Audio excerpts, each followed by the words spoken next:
In the vast expanse of space, where civilizations rise and fall like waves against cosmic shores, there exists a truth that few species dare to acknowledge. Compassion is not weakness, it is the most dangerous weapon in the universe. When wielded by humans, it becomes something that can reshape destinies, topple empires, and forge bonds that transcend the very fabric of reality itself. This is the story of Marcus Chen, a battle-scarred veteran who thought his war was over, until he encountered something that would prove him catastrophically wrong. In the frozen wasteland of Europa, where the ice holds secrets older than human civilization, one act of mercy would ignite a chain reaction that would echo across the galaxy. Some say humans are reckless. Others call them unpredictable. But when a dying alien warrior looks into human eyes and sees not conquest but compassion, the universe itself holds its breath. Because what happens next will determine whether humanity rises to become the galaxy's greatest protector or burns everything to ash in their relentless pursuit of what they believe is right.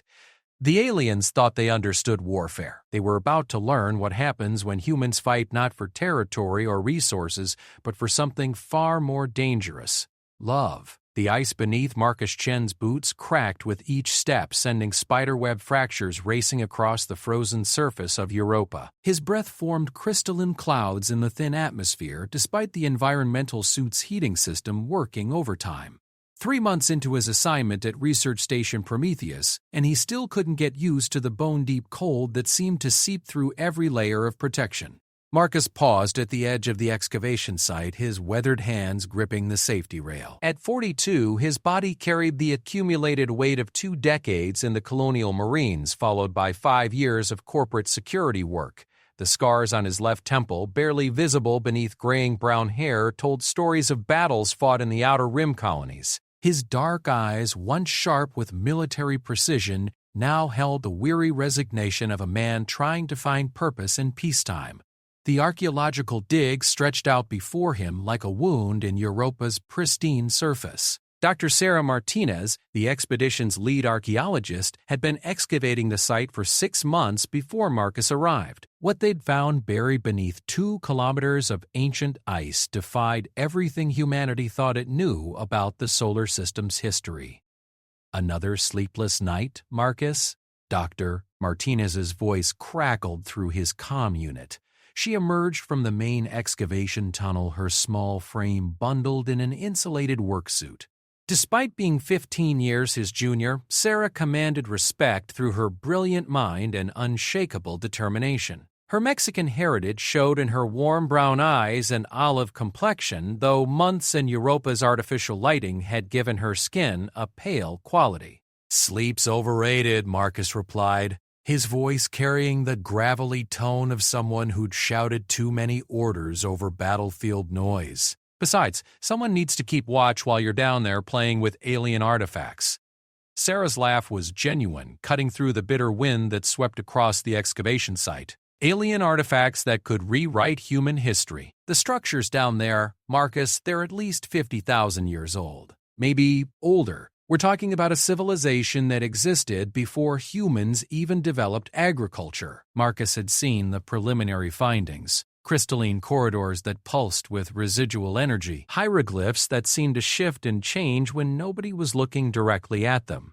Most disturbing of all, chambers that appeared designed for beings roughly humanoid in shape, but with proportions that suggested they were built for something taller, more graceful than any human. "Contact!"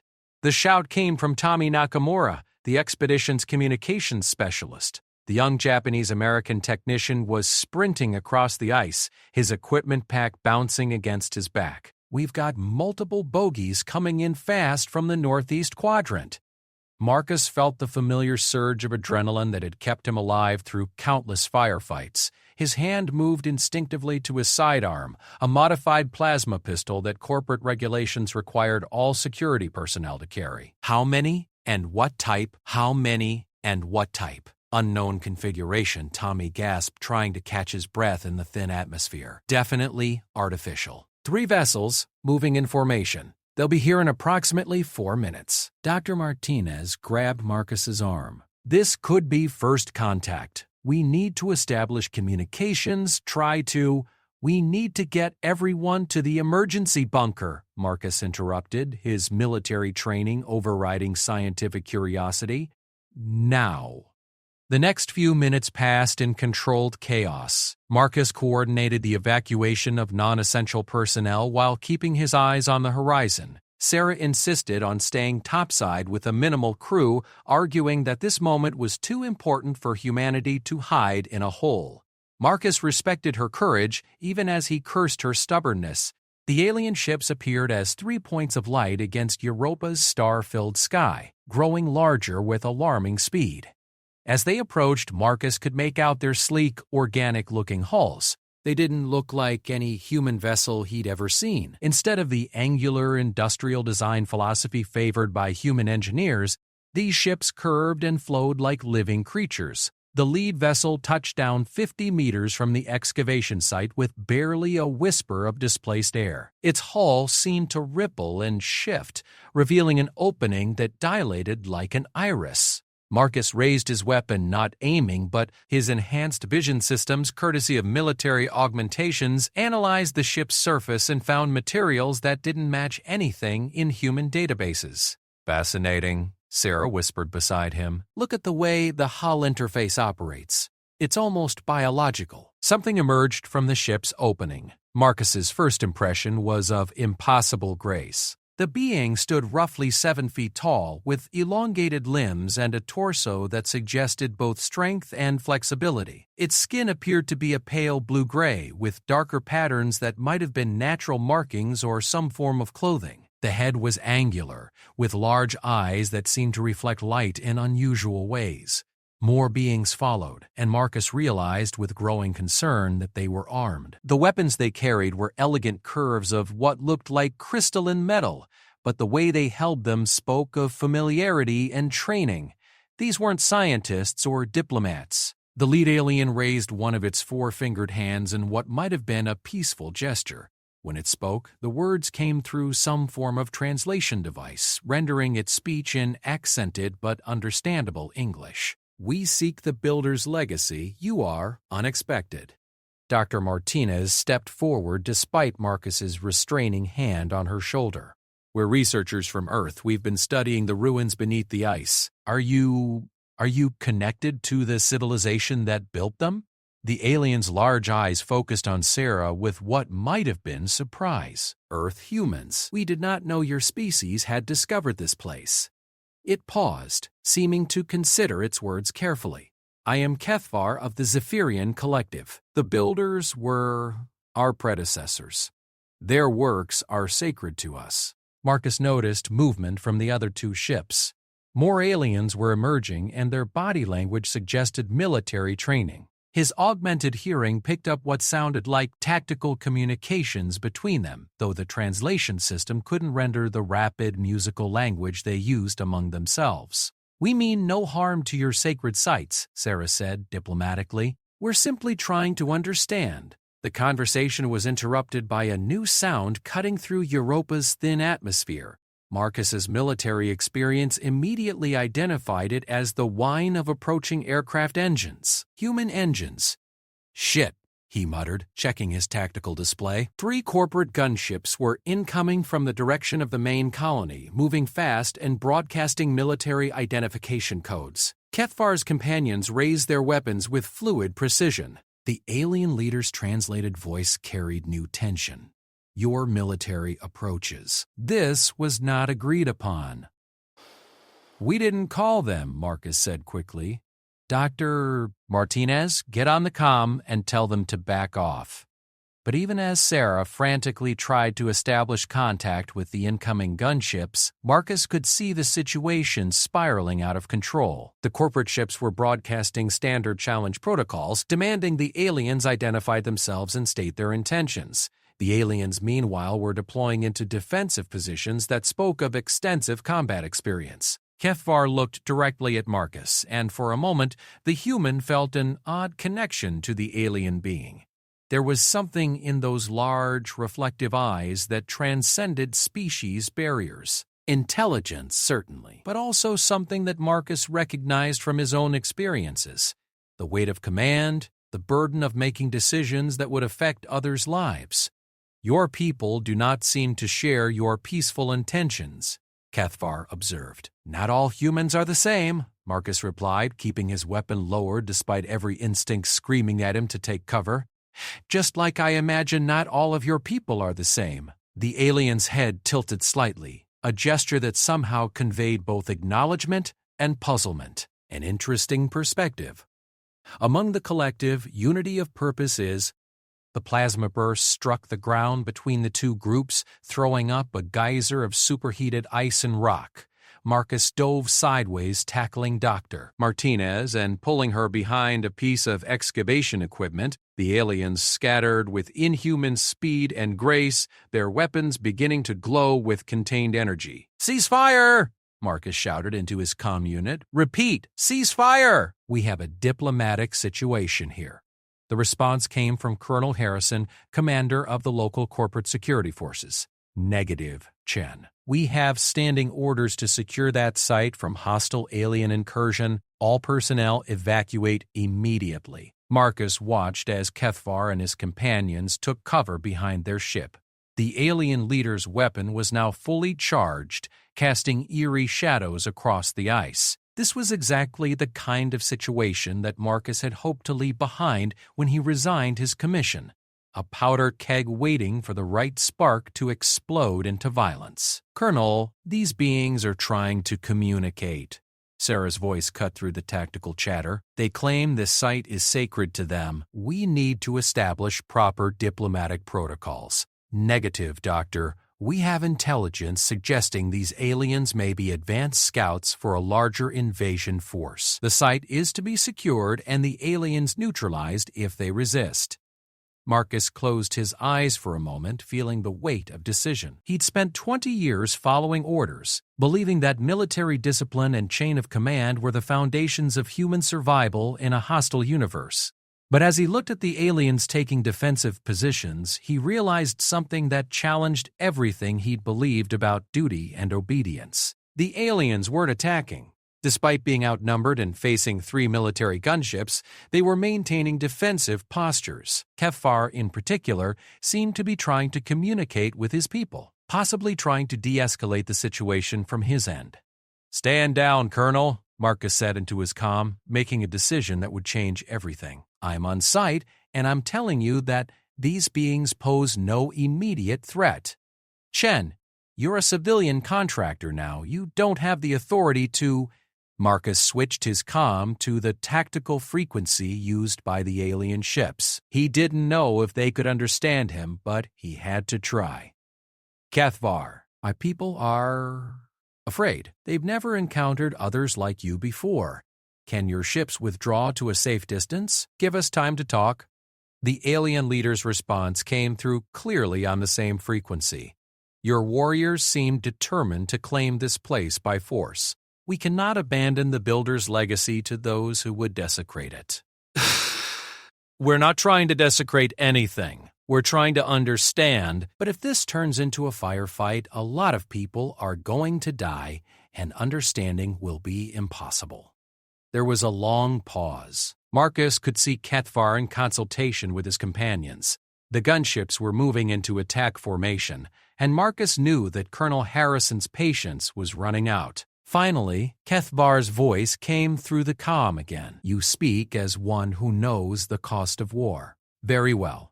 We will withdraw our vessels, but I and 2 companions will remain. Is this acceptable?" Marcus looked at Dr. Martinez, who nodded enthusiastically.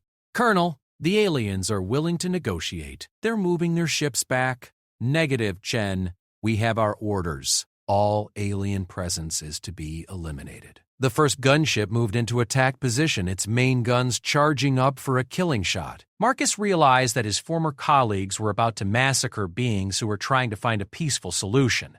Everything he'd believed about human honor and military ethics crystallized into a single terrible moment of clarity. Marcus Chen stepped into the open, placing himself directly between the alien leader and the approaching gunships. "If you want to kill him," Marcus said into his comm, his voice carrying across the tactical frequency, "you'll have to go through me first." The ice beneath his feet seemed to pulse with ancient energy, as if the builder's legacy was awakening to witness this moment. In the distance, alien ships held position while human gunships hesitated, and between them stood a scarred veteran who had just chosen compassion over duty, starting a chain reaction that would echo across the galaxy. Kethvar's translated voice carried something that might have been respect. "Why do you risk yourself for strangers?"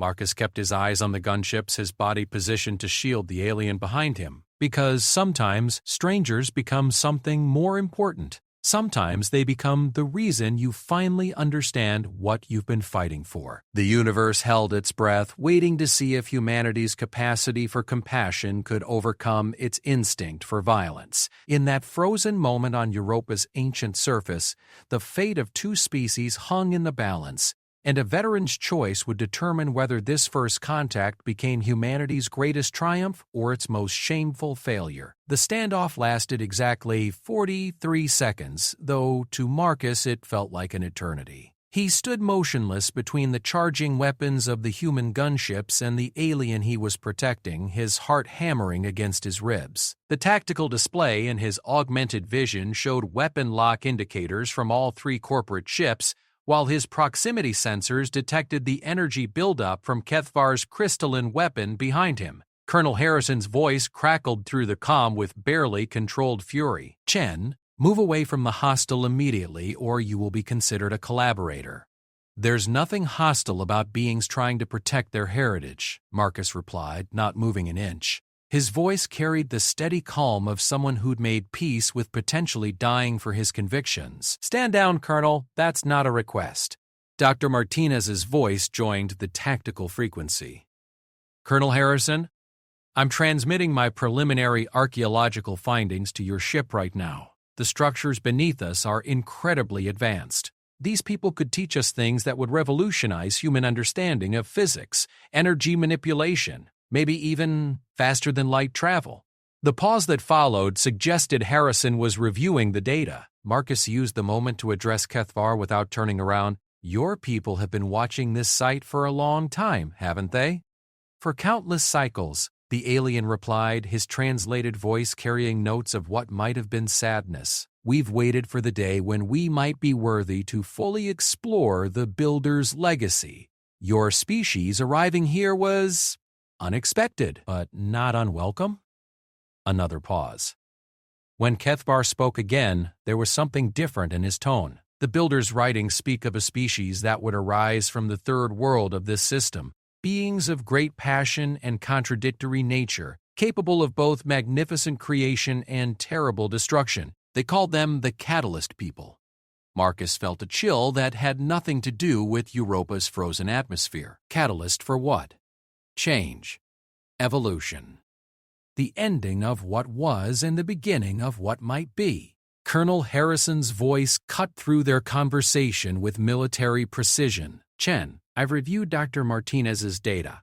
While the archaeological significance is noted, my orders remain unchanged. The alien presence represents a potential security threat that cannot be tolerated. Do you have the tendencies of keeping them, excluding 2 or 4 passive beatings?"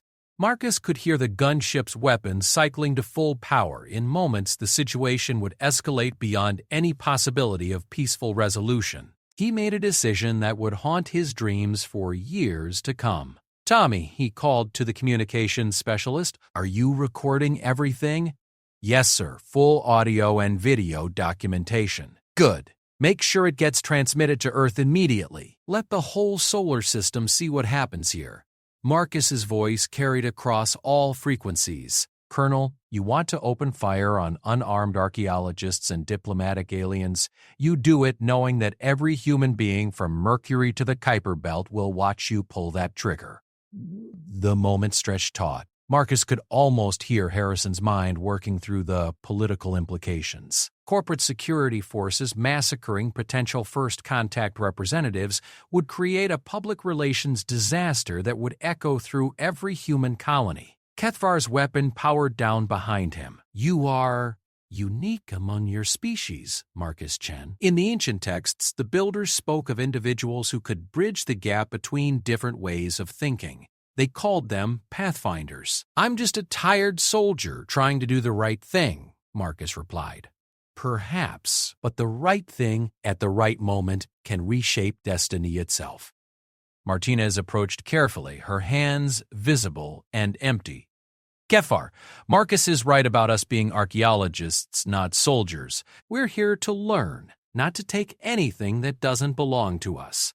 Could you help us understand what we found? His large eyes seemed to look past them, perhaps consulting with his companions through some form of communication that human technology couldn't detect. Finally, he nodded in a gesture that was surprisingly human-like. The structures you have uncovered are indeed sacred to us, but they were not built by our people. The builders were something far greater than either of our species. They left these places as tests, challenges to be faced by those who would inherit their knowledge. Colonel Harrison's voice interrupted with apparent frustration. This is all very fascinating, but I still have my orders. The site needs to be secured. Marcus turned slightly, still keeping himself between the gunships and Kethvar. What if it was secured cooperatively? Joint Human-Alien Research Expedition. Think of the military applications alone, Colonel. If these builders had technology advanced enough to reshape matter at the molecular level, the suggestion hung in the air like a lifeline. Marcus could practically hear the gears turning in Harrison's tactical mind. Advanced alien technology had military potential that would dwarf any archaeological concerns. Kethvar's translated voice carried what might have been amusement. You understand your own species well, Marcus Chen. Appeal to their desire for power, and they will listen to reason. Sometimes you have to speak the language people understand, Marcus replied quietly. Dr. Martinez was already pulling up holographic displays of the archaeological site, highlighting the most impressive technological discoveries. Colonel, we're talking about materials that seem to violate several laws of physics as we understand them. Energy sources that show no decay after 50,000 years. Structural engineering that makes our best architecture look primitive. The weapons lock indicators on Marcus's display finally winked out as the gunships powered down their main guns. Colonel Harrison's voice carried grudging acceptance. Very well. Establish a perimeter around the site. No one enters or leaves without military authorization. Dr. Martinez, you'll coordinate with the alien representatives, but all findings are to be shared with military intelligence immediately. Marcus felt his shoulders relax for the first time since the standoff began. Understood, Colonel. What about the alien ships? They maintain their position outside the security perimeter. Any aggressive movement will be met with appropriate response. Kethvar stepped up beside Marcus, moving with that fluid grace that seemed to be characteristic of his species. Your Colonel Harrison is pragmatic. This is acceptable to us. As the gunships pulled back to establish a wider perimeter, Marcus got his first close look at the alien leader. Kethvar stood nearly 7 feet tall with a lean build that suggested both strength and agility. His skin was a pale blue-gray with darker patterns that reminded Marcus of tattoos, though they seemed to shift slightly in the light. The alien's face was angular, with large eyes that reflected available light like a cat's. When he moved, there was an economy of motion that spoke of extensive training and discipline. Your people are warriors, Marcus observed. The way you and your companions moved into defensive positions, the way you coordinate without apparent verbal communication, you've seen combat. Kethvar's head tilted in that gesture that seemed to convey acknowledgement. The galaxy is not as peaceful as your species might hope. There are those who believe the Builder's legacy should belong only to them. We have spent many cycles defending sites like this from the hegemony. Dr. Kukur, Martinez looked up from her data displays. The hegemony? A confederation of species that believes advanced civilizations have the right to claim the works of their predecessors. They see the Builder's technology as rightfully theirs, since they are among the oldest spacefaring races. Marcus felt a familiar tightness in his chest, the same sensation he'd experienced before every major engagement during his military career. Are they likely to show up here? The energy signatures from your excavation will have attracted their attention. They have monitoring stations throughout this system. Wait, Dr. Martinez said, her face pale. You mean there are already aliens in our solar system? Kefvar's large eyes focused on her with something that might have been pity. Dr. Martinez, your species is very young. You have been under observation by multiple civilizations since you first achieved nuclear technology. Most have simply been watching, waiting to see what kind of people you would become. The implications hit Marcus like a physical blow. How many species know about humanity? Dozens. Perhaps more. Your solar system sits at the intersection of several major hyperspace routes. It would be impossible to hide your presence from anyone with advanced scanning technology. Tommy Nakamura, who had been quietly recording the entire conversation, spoke up for the first time. Why hasn't anyone made contact before now? Because contact changes everything, Kefvar replied. Once a young species becomes aware of the galactic community, they must choose what kind of people they want to be. Some, like the hegemony, choose conquest and domination. Others choose isolation. A few choose cooperation. Marcus understood immediately. And you're here to see which way humanity goes. Partly, but also because the Builder's sights are awakening throughout the galaxy. Ancient machines that have slept for millennia are beginning to function again. Something is coming. Something that will require the combined efforts of all sentient species to face. Dr. Martinez was frantically taking notes on her portable recorder. What kind of something? Kefvar was quiet for a long moment, his large eyes turning toward the star-filled sky above Europa. The Builders left many writings. Most we cannot fully translate, but some messages are clear enough. They speak of a test that will come when the galaxy is ready, a challenge that will determine whether sentient life continues to evolve or falls back into chaos. And you think humanity might be part of this test base? I think humanity might be the test itself. The conversation was interrupted by an urgent transmission from Tommy's monitoring station. Marcus, I'm picking up multiple hyperspace signatures. Large ones. Heading directly for Europa. Kefvar's entire demeanor changed instantly. The alien's graceful movements became sharp and predatory as he activated some form of communication device. Rapid musical speech flowed between him and his unseen companions. How long? Kefvar asked Tommy directly. Maybe 6 hours until they reach the outer system. 2 hours until they can begin bombardment of Europa. Martinez grabbed Marcus's arm. Bombardment? They're going to attack us? Kefvar's translated voice carried grim certainty. The hegemony does not negotiate. If they believe this site contains Builder technology, they will eliminate all other claimants and then excavate what remains. To make it, Marcus felt his old military instincts kicking into high gear. Colonel Harrison needs to know about this immediately. We need to evacuate all non-essential personnel and establish defensive positions. Your defensive positions will not matter, Kefvar said sadly. The hegemony fleet that approaches consists of 37 vessels, including at least 6 heavy battle cruisers. Your entire solar system defense grid could not stop them. The magnitude of the threat settled over the archaeological team like a physical weight. Marcus had spent 20 years in military service, had faced impossible odds more times than he could count, but never anything on this scale. An alien armada powerful enough to devastate human space was approaching, and there wasn't a damn thing anyone could do to stop it. There is one possibility, Kefvar continued, his voice carrying new urgency. The Builder sites are connected through quantum entanglement fields. If we can activate the main systems beneath the ice, it might be possible to create a defensive barrier around this moon. But it would require cooperation between our peoples and complete trust. Martinez looked between Marcus and the alien leader. What kind of cooperation? The Builder systems respond to what you might call emotional resonance. They require operators who can work in perfect harmony, thinking and feeling as one entity. A human-Zephyrian bonding would be necessary to interface with the ancient technology. Marcus understood immediately. A mental link. a complete joining of consciousness for the duration of the interface. Your thoughts, memories, and motivations would become one with those of a Zephyrian operator. It is intimate beyond anything your species has experienced.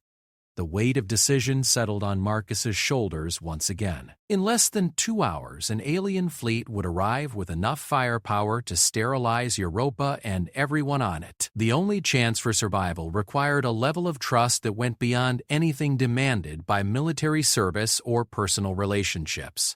Marcus looked at Dr. Martinez, at Tommy, at all the brilliant researchers who had dedicated their lives to expanding human knowledge. Then he looked at Kethvar, this alien warrior who had risked his life to protect something sacred to his people.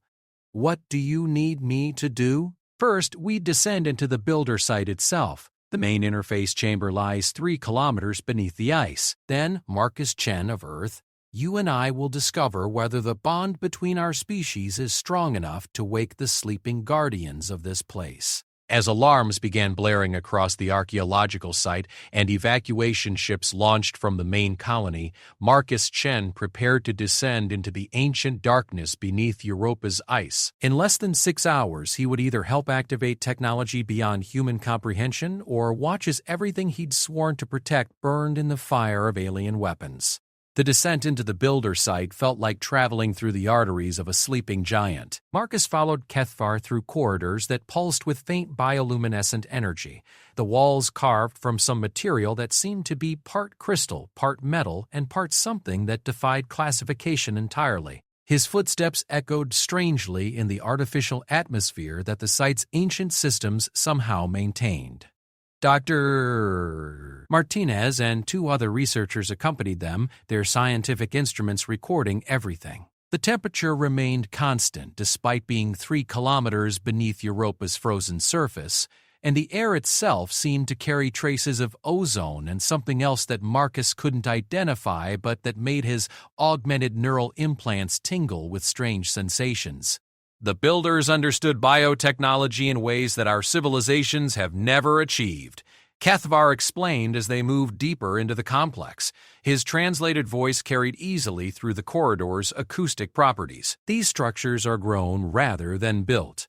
They're alive in ways that our science cannot fully comprehend. Marcus ran his hand along one of the walls and felt it pulse gently beneath his touch. Alive how? They respond to thought, to emotion, to the presence of sentient beings. They learn and adapt. After 50,000 years of dormancy, this place is awakening simply because we're here. Dr. Martinez was taking detailed scans of everything they passed. The energy readings are off the charts. Whatever powers this place shows no signs of degradation. It's as if it was built yesterday.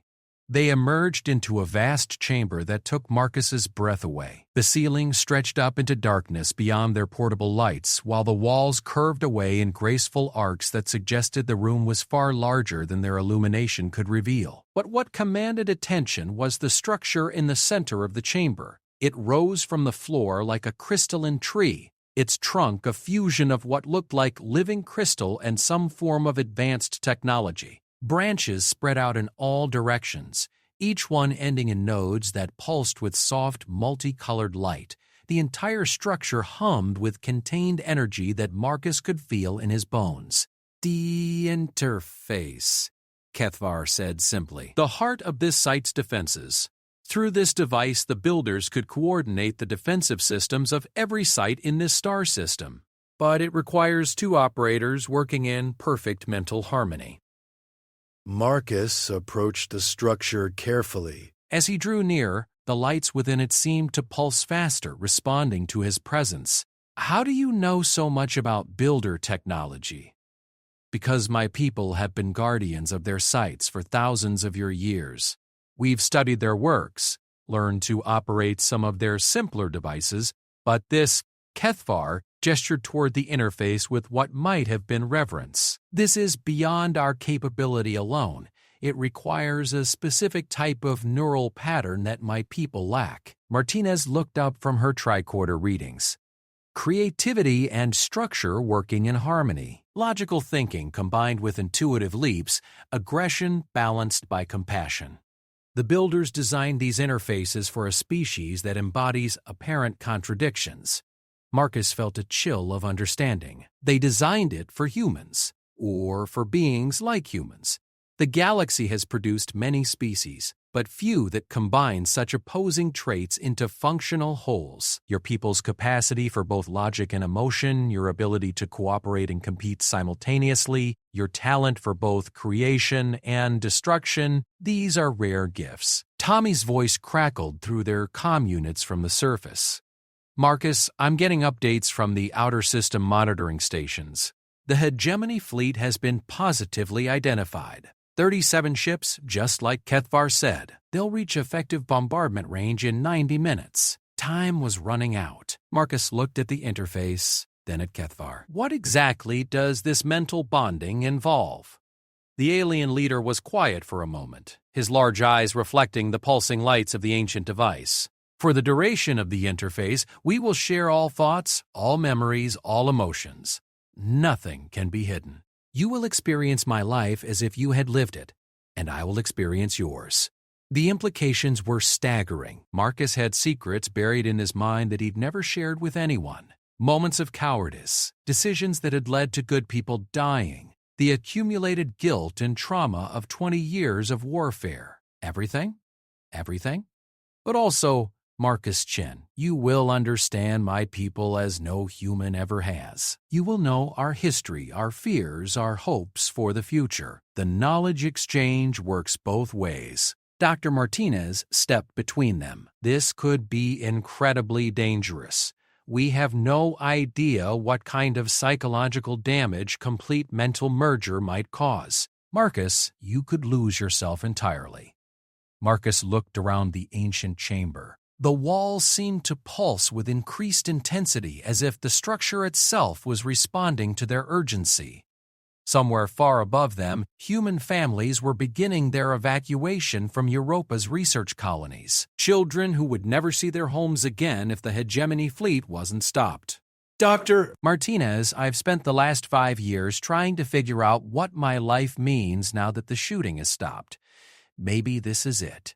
Maybe this is what I've been preparing for. Kethvar approached the interface, his movements becoming more formal and ritualistic. There is something else you must understand. The bonding process will create a permanent connection between us. Not as intrusive as the initial merger, but we will always be able to sense each other's emotional state, perhaps even share thoughts during times of high stress or danger. Marcus considered this. A permanent psychic link with an alien being was not something covered in any military manual. But then again, nothing about this situation had been covered in his training. Will it affect my ability to think independently? You will remain entirely yourself, but you will also carry a part of me, just as I will carry a part of you. In our culture, such bonding is considered sacred. It is not undertaken lightly. The comm crackled again. Marcus, the evacuation ships are having trouble with the ice storms topside. They're going to need at least another hour to get everyone clear. Time they didn't have. Marcus made his decision with the same calm certainty that had carried him through 2 decades of combat. Kethvar, let's do this. The alien nodded, a gesture that somehow conveyed both respect and determination. Dr. Martinez, please monitor our vital signs during the process.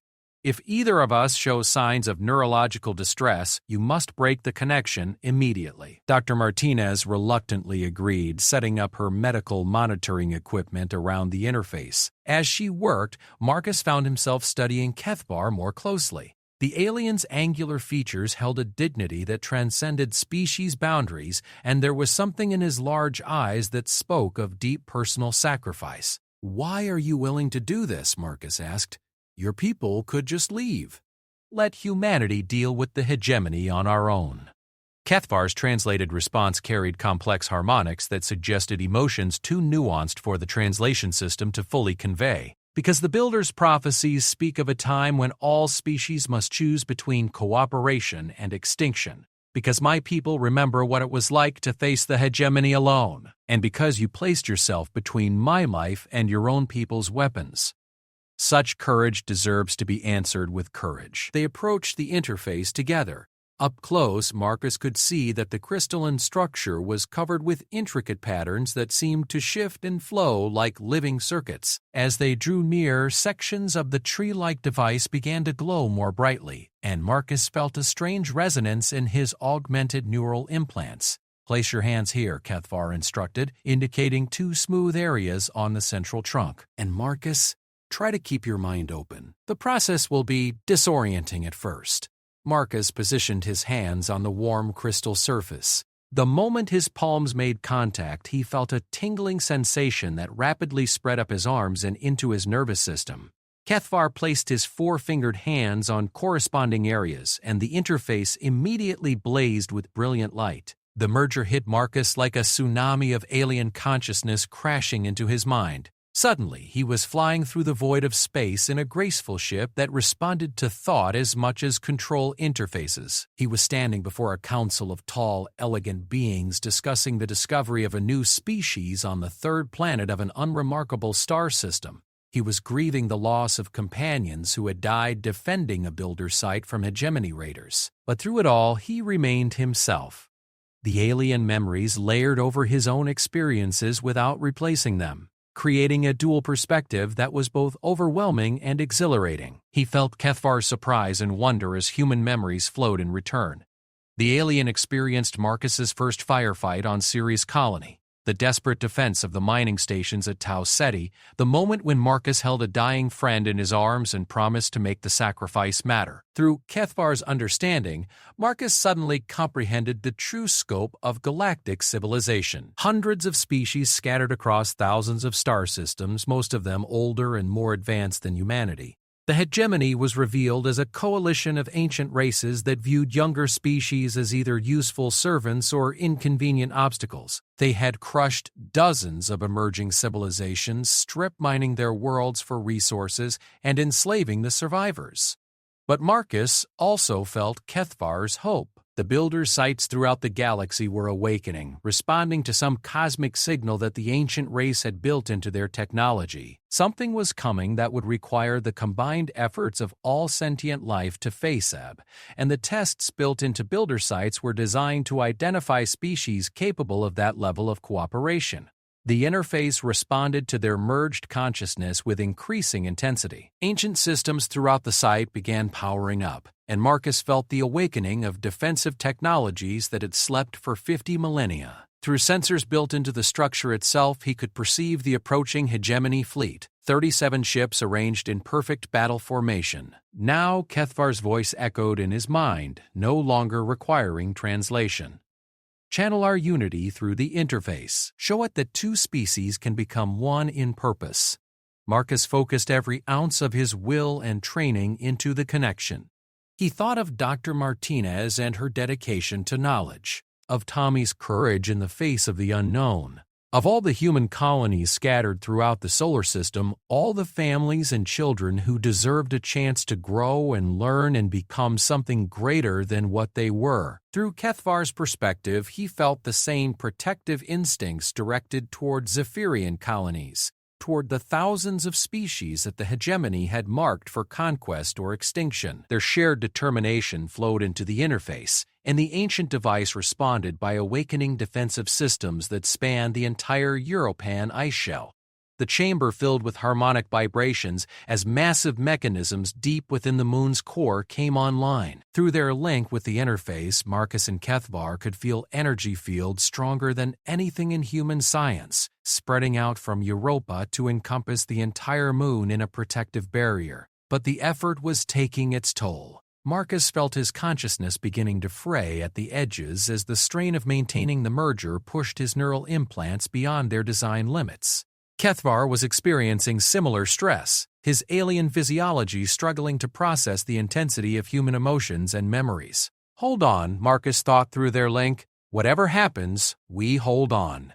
Through the site's sensors, they watched as the hegemony fleet dropped out of hyperspace and immediately began deploying for bombardment. The lead ship, a massive dreadnought that dwarfed anything in human space, charged its primary weapons and fired directly at Europa's surface. The energy beam struck the barrier that Marcus and Kethvar were maintaining through the interface. The ancient shields held, deflecting the attack back into space in a brilliant display of lights that could be seen from Earth's surface. The hegemony fleet paused, apparently surprised that their opening salvo had been ineffective. Then they began charging all weapons simultaneously, preparing for a coordinated bombardment that would test the limits of builder technology. Marcus felt his grip on consciousness slipping. The strain of maintaining the interface connection was pushing both him and Kethvar toward neural collapse. But through their link, he also felt the aliens' unwavering determination to protect not just their own species, but the principle that younger civilizations deserved a chance to prove themselves. As the hegemony fleet prepared to unleash everything they had against Europa's defenses, Marcus Chen and Kethvar of the Zephyrian Collective held their mental bond steady and prepared to discover whether their combined will was strong enough to protect two species from annihilation. The hegemony's coordinated bombardment struck Europa's shields like the fist of an angry god. 37 ships unleashed their combined firepower in a sustained barrage that lit up the moon's protective barrier with cascading waves of energy. Through the interface, Marcus felt each impact as a physical blow, the ancient defensive systems straining under an assault they hadn't faced in 50,000 years. His consciousness was fragmenting under the pressure. Maintaining the mental bond with Kethvar while channeling their combined will through builder technology pushed his augmented neural implants to the breaking point. Warning indicators flashed in his visual cortex as his brain temperature spiked dangerously high. But through their psychic link, he also felt Kethvar's unwavering determination. The alien's mind was a fortress of disciplined thought, trained through centuries of meditation and mental conditioning. Where Marcus's human consciousness burned bright and chaotic, Kethvar's provided structure and stability. "The shields are holding, Doctor," Martinez reported, her voice tight with amazement as she monitored the energy readings. "But the power drain is enormous. At this rate, the system will collapse in approximately 18 minutes." Through the interface's sensors, Marcus could perceive the hegemony fleet's reaction to their initial failure. The massive ships were repositioning, bringing additional weapons online. The lead dreadnought, a kilometer-long behemoth called the Dominion's Will, was charging what appeared to be a planet-killer weapon. Kethvar's thoughts flowed through their link with crystalline clarity. The hegemony uses terror as much as firepower. They want any observers to see that resistance is futile. That planet-killer has destroyed 17 worlds that refused to submit to their rule. Marcus felt a surge of rage that threatened to disrupt their mental harmony. Through Kethvar's memories, he experienced the destruction of Zephyrian colonies, entire civilizations reduced to radioactive ash because they dared to protect their own builder sites. The alien's pain became his own, and his anger became theirs. The interface responded to their shared fury by awakening additional systems throughout Europa's ancient network. Deep beneath the ice, weapon platforms that had slept since the fall of the builder civilization began powering up, but Marcus could sense that even these ancient defenses wouldn't be enough against a full hegemony battle fleet. "There's something else." Kethvar's mental voice carried new urgency. "The interface is detecting activation signals from other builder sites throughout the solar system. Mars, the asteroid belt, even some installations on Earth that your people haven't discovered yet." Through their link, Marcus suddenly understood the true scope of the builder legacy. The ancient race hadn't just left isolated archaeological sites scattered throughout the galaxy. They've created a vast network of interconnected defensive installations designed to protect young civilizations during their most vulnerable period of development. But activating the full network would require more than two minds. It would need representatives from multiple species working in perfect harmony despite their different evolutionary backgrounds. It would need the kind of cooperation that the galaxy had never achieved. "Dr. Subcast," "Martinez," Marcus called out, his voice strained but determined. "Contact Colonel Harrison immediately. Tell him we need diplomatic representatives from every human colony, and we need them now." Dr. Martinez looked confused. Marcus, there's no time for diplomacy. The hegemony fleet, trust me. Kethvar, can your people contact other species, friendly ones who might be willing to help? The alien's response came through both their mental link and his translation device. There are several species monitoring this situation. The Cetacean Collective has ships in your outer system. The crystalline mines have been watching from the asteroid belt. If they could be convinced to join the interface network, Marcus felt a moment of desperate hope. Through Kethvar's knowledge, he understood that the galaxy contained dozens of species who opposed the hegemony but had never been strong enough to resist openly. United through builder technology, they might finally have a chance. The Dominion's will fired its planet killer weapon. The beam that lanced out from the hegemony dreadnought contained enough concentrated energy to crack a moon's crust. It struck Europa's shields with devastating force, sending shockwaves through the ancient defensive grid that Marcus and Kethvar felt as physical agony. The interface began overloading. Crystalline structures throughout the chamber started to crack under the strain, and Marcus felt his neural implants beginning to shut down to prevent permanent brain damage. Through their link, he sensed Kethvar experiencing similar physiological stress. But just as the shields began to buckle, new signals flashed through the builder network. From Mars, where a hidden installation had awakened in response to Europa's distress call. From Ceres Colony, where mining operations had unknowingly excavated another builder site. From locations throughout the solar system that humanity had never suspected contained ancient technology. More importantly, those signals carried the mental signatures of beings willing to join the interface network. Colonel Harrison's voice crackled through the comm system as he reported contact with alien ships throughout the solar system, species that had been watching humanity's first contact situation with intense interest. Marcus, we've got 12 different alien species requesting permission to join some kind of psychic network. I don't understand what's happening, but they're all saying the same thing. The Builder's test has begun, and humanity's response will determine whether Earth survives the next hour. Through Kethvar's memories, Marcus understood. The hegemony's attack on Europa wasn't just an attempt to claim builder technology. It was the very test that the ancient race had designed to identify species capable of galactic cooperation.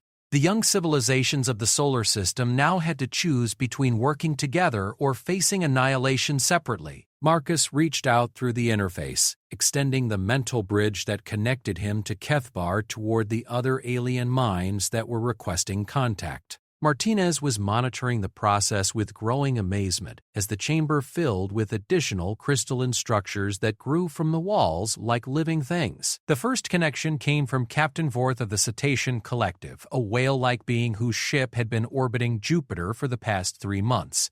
The Cetacean mind was vast and deep, filled with songs that carried memories spanning millennia. Through the interface, Marcus experienced the beauty of their ocean worlds and their profound understanding of planetary ecosystems. Next came Shard Singer Christax of the Crystalline Mines, an entity that existed as living mineral formations. Their thought processes operated on geological timescales, patient and enduring beyond human comprehension. Through their connection, Marcus felt the slow wisdom of mountains and the eternal patience of stones. One by one, representatives from a dozen species joined the expanding network. Each brought their own unique perspective and capabilities. The thermal dancers contributed their mastery of energy manipulation. The phase walkers shared their understanding of dimensional physics. The harmony builders offered their expertise in creating stable mental links between disparate minds. As the network expanded, Marcus felt his individual consciousness becoming part of something far greater. He was still himself, but now he was also connected to a dozen different ways of thinking and perceiving reality. Through their combined awareness, he could sense the true scope of the hegemony threat and the ancient defenses that were awakening throughout not just the solar system, but the entire galactic region.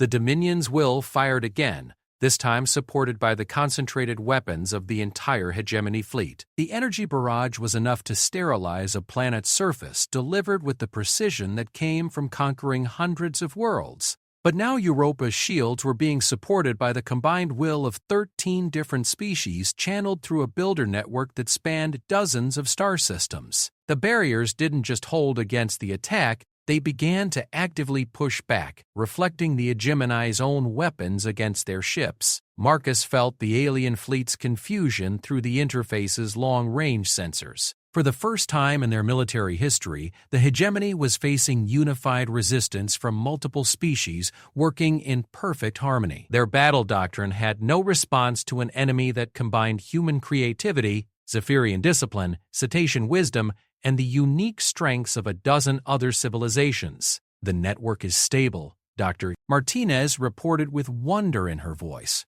"Power levels are actually increasing as more minds join the connection. It's like the system was designed to grow stronger with greater diversity."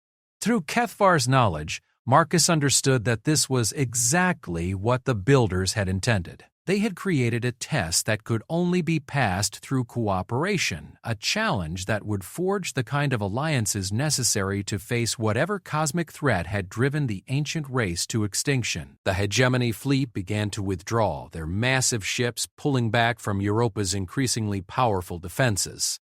But Marcus could sense through the network that this was only a tactical retreat. The alien armada was regrouping, preparing for a different kind of assault. Admiral Korath, commander of the Hegemony fleet, sent a message that reached every mind in the interface network simultaneously. His mental voice carried the authority of a being who had personally overseen the conquest of 47 star systems. "Young species of Sol system, you have activated technologies beyond your understanding. Surrender them to the Hegemony, and your worlds will be incorporated peacefully into our empire.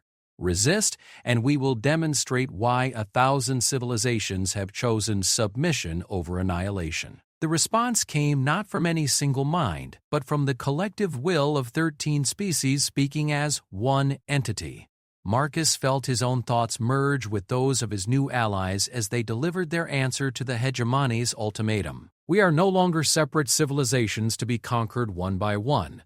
We are the inheritors of the Builder's legacy, united by choice and strengthened by diversity. If you want our worlds, Admiral Korath, you'll have to take them from all of us." The Hegemony's response was swift and brutal. If they couldn't break the defenders through direct assault, they would try to shatter the alliance through fear. The massive fleet split into 3 separate task forces, each heading for a different inhabited world: Earth, Mars, and the Titan colonies. Marcus felt the network's alarm as they realized the true scope of the challenge. The interface could protect Europa, but extending its reach to defend 3 different worlds simultaneously would require a level of coordination that no multi-species alliance had ever achieved. Through their psychic link, Kethvar's thoughts carried both determination and profound sadness.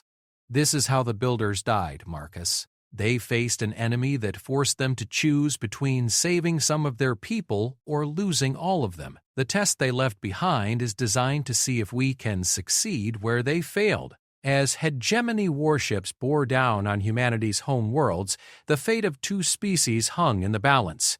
Marcus Chen, connected to minds both human and alien through technology beyond comprehension, prepared to discover whether compassion and cooperation could triumph over conquest and domination. The next few hours would determine not just the survival of human civilization, but the future of the entire galaxy. The moment of ultimate decision arrived with the precision of a military countdown. Through the interface network, Marcus felt the combined consciousness of 13 species calculating impossible odds. 3 Hegemony task forces were approaching Earth, Mars, and Titan simultaneously, each force powerful enough to devastate an entire world. The defenders had perhaps 20 minutes to coordinate a response that would either save all 3 worlds or lose everything. Admiral Korath's strategy was brilliant in its cruelty. By splitting his forces, he forced the allied species to choose which human populations to save. The interface network could extend its protective shields to 1, maybe 2 worlds at maximum range, but covering all 3 would spread their defenses so thin that none would survive the coming bombardment. But as Marcus struggled with the tactical impossibility, he felt something extraordinary happening within the network.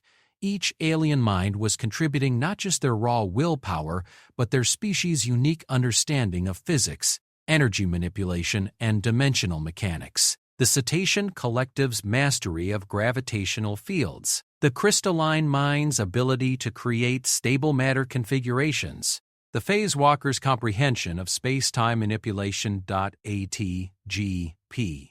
Through Kethvar's steady presence in his mind, Marcus began to understand what the Builders had truly created. The interface wasn't just a defensive weapon, it was a teaching tool, designed to show young civilizations how to transcend the limitations of their individual perspectives by working in perfect harmony. "Dr. Martinez," Marcus called out, his voice carrying the strain of maintaining connections to 12 alien minds while channeling their combined power through ancient technology. "The network is showing me something. The Builder sites aren't just defensive installations, they're components of a larger system." Dr. Martinez looked up from her readings, which showed energy patterns beyond anything in human science. "What kind of system?" Through the interface, Marcus could perceive the truth that the Builders had hidden throughout the galaxy. Every site they'd left behind was connected through quantum entanglement fields that existed outside normal spacetime. When properly activated by multiple species working together, the network could create what amounted to controlled distortions in reality itself. A possibility engine, Marcus breathed, understanding flooding through his consciousness. They built a way to change the fundamental laws of physics within localized areas, not permanently, but long enough to... Kethvar's mental voice completed the thought, long enough to make the impossible possible. "Marcus, if we can synchronize the entire network, we might be able to create defensive fields that exist in multiple locations simultaneously. Instead of choosing which worlds to save, they might be able to protect all of them by creating defensive barriers that existed in several places at once. But the level of mental coordination required would push every member of the network beyond their physiological limits." Through their link, Marcus felt the other species grappling with the same realization. Captain Vorth of the Cetacean Collective projected deep concern through their shared consciousness. The neurological strain would be enormous. Some of us might not survive the attempt. Shardsinger Christax, with their geological patience, offered a different perspective. "Survival of individuals matters less than survival of the principle we represent. The Builders died to leave us this choice. Perhaps we must risk the same to prove worthy of their gift." Marcus felt the weight of decision settling on his shoulders once again. As the human representative in the network, his choice would carry enormous influence over the final decision. Through the interface, he could sense the approaching hegemony fleets, their weapons charging for bombardments that would kill billions of innocent people. But he could also feel the doubt and fear radiating from some members of the Allied network. The Harmony Builders, a species that prized mental stability above all else, were concerned that attempting to stretch the interface across multiple star systems might cause permanent psychological damage to everyone involved. The thermal dancers worried that the energy requirements would cause the ancient technology to overload catastrophically. Colonel Harrison's voice cut through their deliberations with military urgency. "Marcus, the lead hegemony task force will reach Earth firing range in 12 minutes. We need a decision now." Through Kethvar's memories, Marcus understood the true cost of failure. The alien had witnessed the destruction of 17 worlds that had tried to resist hegemony expansion. Entire civilizations reduced to radioactive dust. Billions of sentient beings who had died simply because they refused to surrender their freedom to conquerors. Marcus opened his consciousness fully to the network, sharing not just his thoughts but his deepest convictions. Through the interface, every Allied mind experienced his memories of combat, his understanding of sacrifice, and his absolute refusal to let innocent people die when he had the power to prevent it. "We try," he projected to the entire network. "Whatever the cost to ourselves, we try. Because that's what sapient beings do for each other. That's what makes us more than just competing animals fighting over resources." The response that flowed back through the network was immediate and unanimous. 13 different species with evolutionary backgrounds spanning millions of years agreed to risk everything for the principle that cooperation was stronger than conquest. The interface blazed with power that made the chamber's previous displays seem dim by comparison. Throughout Europa's ice shell, ancient machines that had slumbered since the fall of the Builder civilization roared to life. Energy conduits that spanned light years began carrying the combined will of the allied species toward Earth, Mars, and Titan simultaneously. Marcus felt his individual consciousness beginning to dissolve as the network's power flowed through him. The strain on his neural implants was beyond anything they were designed to handle, but somehow Kethvar's alien mind provided the stability he needed to maintain coherence. Through their bond, the Zephyrian's disciplined mental training became his own, while Marcus's human creativity and adaptability flowed back to strengthen Kethvar's efforts. Through the interface's sensors, they watched as defensive barriers began materializing around all three human worlds simultaneously. The shields that formed weren't quite solid matter and weren't quite energy fields. They were something that existed in the spaces between dimensions, created through a combination of ancient technology and the focused will of beings who refused to accept that protecting everyone was impossible. The first hegemony bombardment struck Earth's improvised defenses with enough force to shatter continents. The shields held, but Marcus felt the impact as physical agony that threatened to tear his consciousness apart. Only the steady presence of his alien allies kept him anchored to sanity as similar attacks struck Mars and Titan with equally devastating force. Admiral Korath's mental voice cut through the network's shared suffering with cold fury. Impossible. No civilization has ever successfully coordinated multidimensional defenses across interstellar distances. The power requirements alone should have killed your operators. The response came from Marcus, but it carried the combined authority of 13 species. You're right, Admiral. It is impossible. But we did it anyway, because sometimes impossible is just another word for something nobody has cared enough to try. Through the interface, Marcus could sense the hegemony fleet's confusion and growing alarm. Their entire military doctrine was based on the premise that young civilizations would eventually choose self-preservation over cooperation. They had no tactical response to an enemy that was willing to risk everything to protect others. But the effort was taking its toll on the Allied network. Marcus felt minds beginning to fragment under the strain of maintaining defenses across multiple star systems. Shard Singer Christax's geological patience was cracking under the pressure. The Harmony Builders were experiencing mental discord that went against every aspect of their evolved psychology. Dr. Martinez's voice carried barely controlled panic as she monitored their vital signs. Neurological stress levels are approaching critical thresholds across the entire network. If this continues much longer, the psychological damage could be permanent. The human brain simply wasn't designed to process the kind of multidimensional thinking required to maintain the interface network. But through their connection, he also felt something else: the approaching activation of builder sites throughout the galaxy. Kethvar's mental voice carried wonder and hope. Marcus, the network is spreading beyond our solar system. Other species are joining the interface. The test is becoming something more than the builders ever intended. Through their expanding consciousness, Marcus perceived the truth.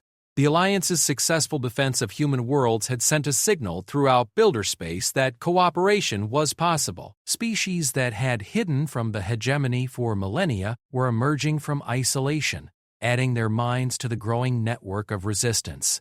The Sylvan Chorus from the Rigel system, the void swimmers who lived in the spaces between stars, the machine consciousness of Tau Ceti, artificial minds that had achieved sapience through pure mathematics. One by one, dozens of civilizations joined the interface, each adding their unique perspective to the growing alliance. Admiral Korath's fleet found itself facing not just the defenders of one star system, but a galactic coalition that had been waiting centuries for someone to prove that unity was possible. The hegemony's ships began withdrawing from all three human worlds as defensive networks activated throughout known space. But the true victory came when the hegemony admiral himself requested permission to join the interface network. Through the connection, Marcus felt Korath's exhausted mind worn down by millennia of conquest and domination. The alien admiral projected his memories of the campaigns he'd led, the civilizations he'd helped destroy, and the gradual erosion of his own species' moral foundations that had accompanied their military success. We told ourselves that conquest was inevitable, Korath's mental voice carried profound sadness. That young species would eventually destroy themselves anyway, so it was better to absorb them into our empire while they still had value. But watching your alliance work together, seeing 13 species choose cooperation over survival, perhaps we were wrong about the fundamental nature of sapient life. The decision to accept the hegemony's surrender came from the entire network acting as one entity.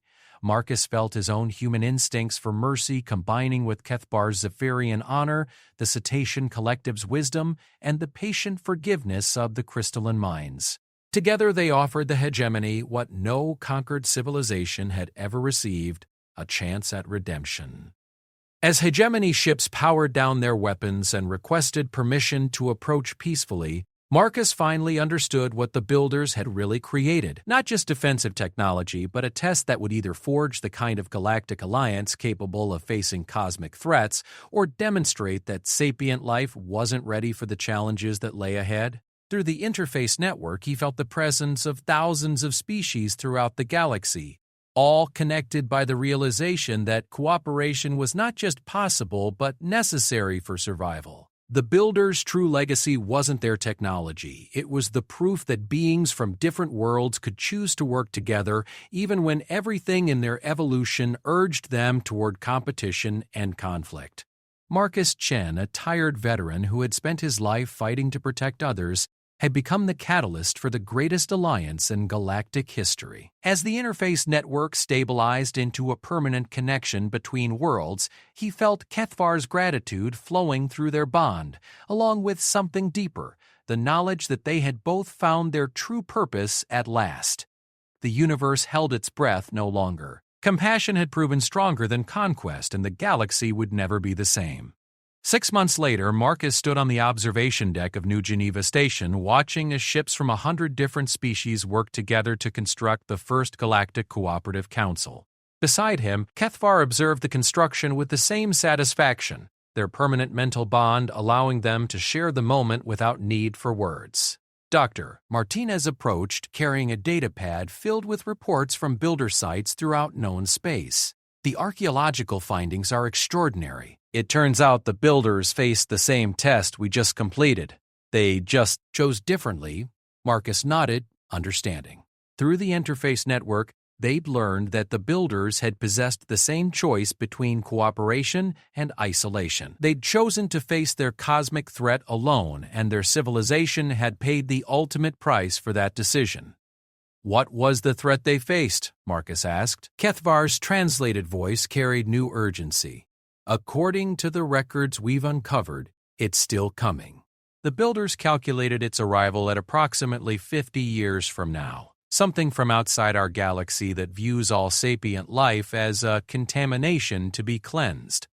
Marcus looked out at the construction ships, at the impossible sight of former enemies working together to build something greater than any of them could achieve alone. The alliance that had formed to protect 3 human worlds was now a galactic civilization based on cooperation rather than conquest. In 50 years, they would face the same test that had destroyed the builders. But unlike the ancient race, they wouldn't face it alone.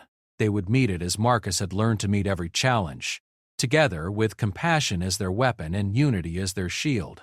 The universe was about to discover what happened when the galaxy's greatest alliance faced its ultimate test. And Marcus Chen, veteran of humanity's first war among the stars, would be there to help write the final chapter of the story he'd begun on Europa's frozen surface. Frostbound Vows, Compassionate Flames, the alien encounter that redirected a veteran's destiny, Part 1, HFY Sci-Fi Story.